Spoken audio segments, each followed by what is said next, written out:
The way of the wizard. This is one of the most innovative and exciting energy modalities and path to enlightenment that I've had the honor of teaching so far. In the Druidic tradition, we think of wizards, Merlin, Gandalf, the King Arthur tradition, elves, fairies, and more. When one thinks of wizards, it's easy to think about magic, spells, runes, and very unusual connections to nature. The path of enlightenment used by the Druids is one of the most neglected and least understood. It's been relegated to fairy tales, and we leave these powerful traditions and ideas behind in our childhood, as if they're just little toys that mean nothing. The path of the Druids is one of the most powerful paths to ascension, and a tremendous amount of people resonate with connecting with nature, with finding enlightenment by walking in the woods or sitting by the ocean. The ancient Druids that are not reflected in our history were just as powerful as the ancient Egyptian gods or the Hindu masters. To sum up the path of the Druids, it's all about blending with other species, being more of a group soul, of blurring the lines between being a human being and your beloved animal, or that tree that feels so good, becoming one with the weather, starting to control the weather, because we are in essence the same energy, the same oneness, the same fabric that the whole universe is made of. And the Druids have many, many wonderful ways of accomplishing this. We're going to explore the least understood and bring them back to human consciousness. One is all about nature, finding little portholes, how to communicate, other dimensions, making talismans, taking some of the things of fairy tales and making them practical, real, quantum physics perhaps, and a powerful tool to alter our life today. I'm introducing a brand new concept of the runes. The runes have been used for prophecy, like the Chinese I Ching sticks, throwing the runes, taking a tarot card. And yes, indeed, these work because they reflect energies of time coming up that we must deal with, and they give us time to prepare. But the more powerful use of the runes is their energy. Ancient languages, let's say ancient Hebrew, their letters represented the 22 sounds of creation in the world, in their perception. Those sounds represented their reality.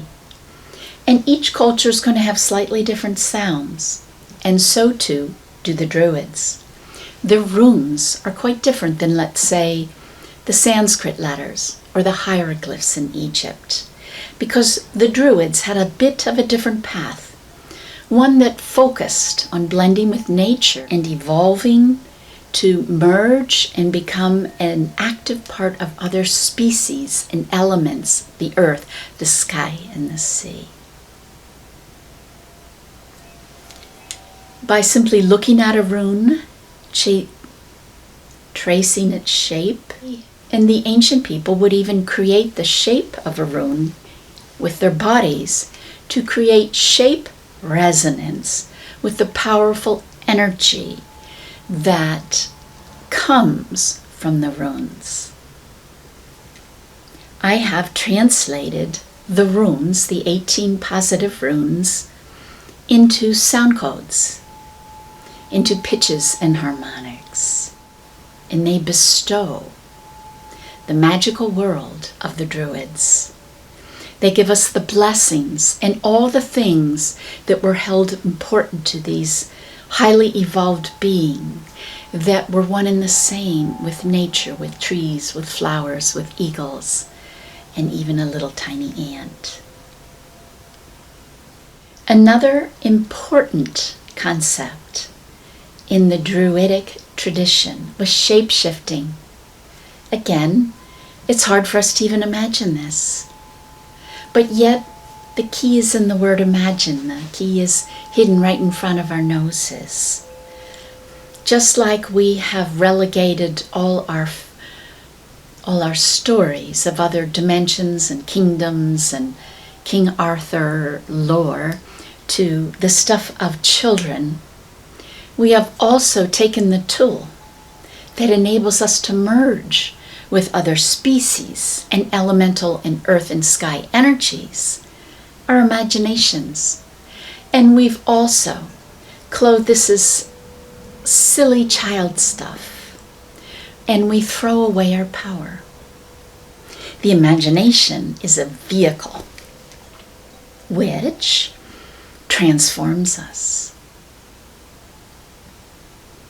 In the shape-shifting portion of this class, I have done great research to replicate the feelings, the sounds, the positions, what you see, the perspective, the world, the realm of different species, animals, plants, and elements of nature.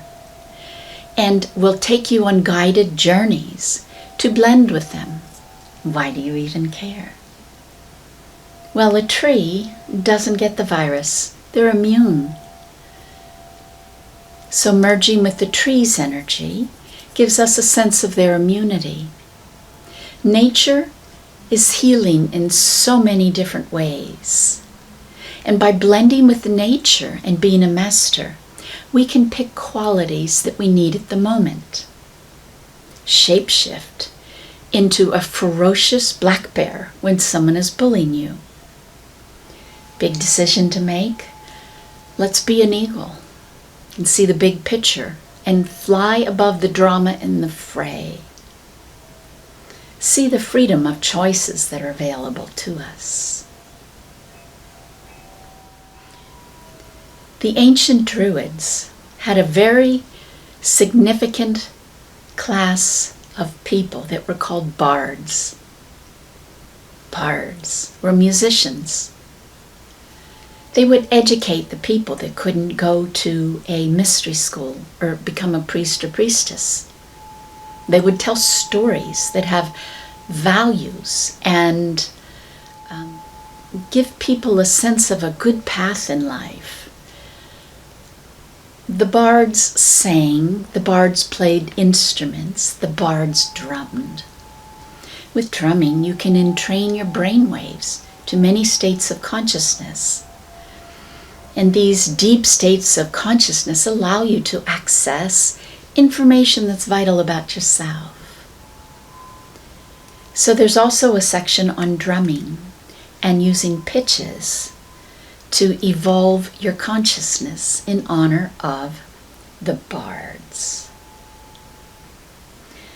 I'm going to read a quote. It's an Indian quote, but I'm going to read it because it sums up what it's like to be a druid and to master the powers of the druid.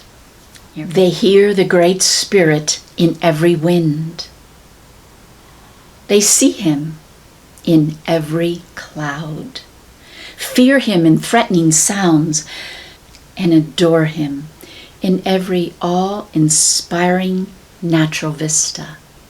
They believe the universe is bound together by the spirits of natural life, the animals, the waters, the plants, the sky, and the earth.